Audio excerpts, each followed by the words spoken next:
And then the Qadianis came in and they said, if you convert to Qadianism, there's not going to be a plague that's going to hurt you, because that's current human beings don't think like that unless some promise. They're all scared of loss all the time. Yeah, that's our current psychology.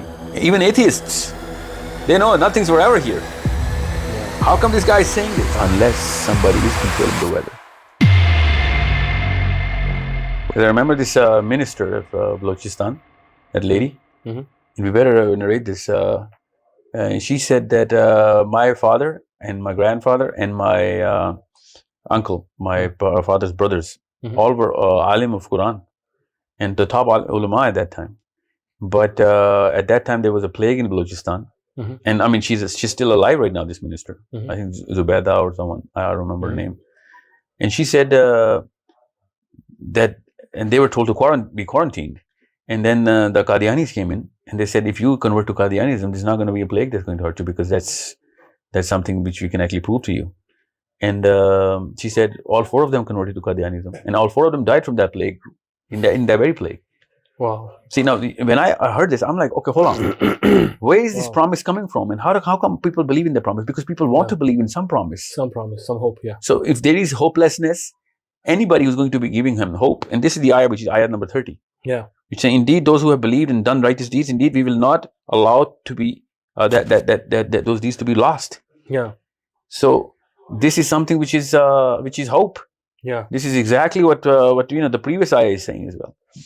So first, the hadith says the land will go barren. There will be no rains. Famine and will prevail on the planet. People will be helpless. This corona is actually shaken up most of the world. Yeah. Imagine if there's no, agriculture. Yeah. All of a sudden, people will be dying, and this guy is going to be coming and giving them life, like Isa alayhi salam. And then, why wouldn't people be actually jumping towards his religion? Parable of two men. For one of them we made two gardens of grapevines, surrounded them with the date palms, and put cornfields in between. Yeah, I these two ayahs. Next one is about the river flowing, gushing within these gardens.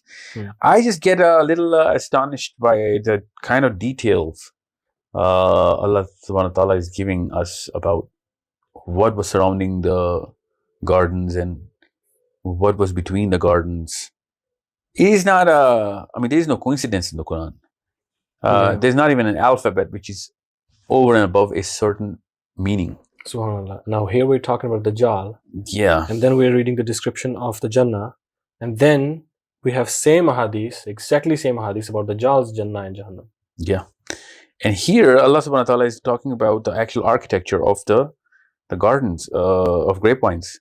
Yeah. And surrounded by palm trees, and then separated by fields of crop, and then a river gushing through boats.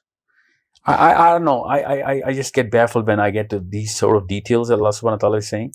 Because see, in the commentary of Surah Al-Kahf, no one has actually given us any detail as to why did Allah give this kind of detail. Yeah. I mean, he could have just said gardens, and it was green, and there was abundance of fruit and everything. Why is the whole architecture given here? It is something which raises a lot of curiosity in me of why is this sort of specificity, this detail. I mean, I can see the map. Yeah. You read this and you can see the gardens. One day, while talking to his friend, he said, I have more wealth and a larger following than you. And he entered his garden while he was unjust to himself. He said, I do not think that this will perish. This is a statement of arrogance. Any human being with current psychology of the human beings cannot possibly say that. We don't think like that. Current human beings don't think like that unless some promise. Yeah, we're all scared of loss all the time. Yeah, that's our current psychology. Yeah. Even atheists, they know nothing's forever here. Yeah. How come this guy is saying this? He is sitting on a promise. Yeah. Saying some godly promise, some godly promise who's actually But he says, I do not think. You see, ma adhannu. Yeah. So it means like he says that I don't think. Yeah, I don't think this will ever perish. I mean, I know it's the same thing, yeah. Yeah, regularly arrogant people think that their company is not going to go bankrupt or stuff like that. But still, this is not a company. Yeah. This is a garden. Yeah. which is dependent on a million factors, specifically the weather, which nobody controls. Yeah. Unless somebody is controlling the weather. And they have promised them something. Yeah. A guy who is controlling the weather can promise a garden not to be perished. Yeah. Wow. And understand this. This is a time when the Dajjal is going to come in on barren lands and he's going to grow gardens over them. So anybody who's going to be following the Dajjal will have to say this. That I don't think this will ever perish now. Ever. Abada. That's the word here. Never. Abada. Yeah. You know what I'm saying? This is not a human statement unless he's following something which he thinks is godly. Yeah. So it's going to be literally the statement of every follower of Dajjal. Literally. Ma'azun. Wow. Because Allah's promise is that the Garden of Jannah will never perish. Yeah. That's what I'm saying. Yeah. Every follower of Dajjal is going to think that, yes, here you go. The man who had this is never going to perish. He's never. Yeah. Because it rose from a dead, barren land. Because he controls the clouds, he controls the rains, he controls everything. Wow, that's a completely different perspective. Subhanallah.